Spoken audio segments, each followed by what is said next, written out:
رشتوں کو میرے بھائی بہنوں صرف برداشت سے چلایا جاتا ہے، رشتوں پر مسلط ہو کے رشتے آباد نہیں ہوتے، جھکنا پڑتا ہے، سہنا پڑتا ہے، دبنا پڑتا ہے۔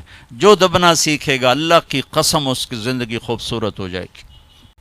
اس کا شکل صورت سے تعلق نہیں، سونے چاندی زیور سے تعلق نہیں، خوبصورت اخلاق زندگی کو چار چاند لگا دیتے ہیں۔ بد اخلاق کی حدیث یاد آ گئی، اجتنبوا الدمن الخضراء۔ تو آپ کے الفاظ تھوڑا مشکل تھے تو صحابہ نے کہا یا رسول اللہ، آپ نے کہا الدمن الخضراء سے بچو۔ یا رسول اللہ دمن خضراء کیا ہوتا ہے؟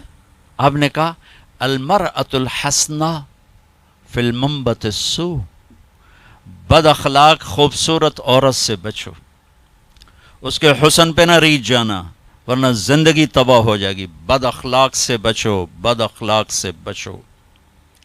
آدمی بھوک پر گزارا کر سکتا ہے، کڑوے بول پہ گزارا نہیں کر سکتا۔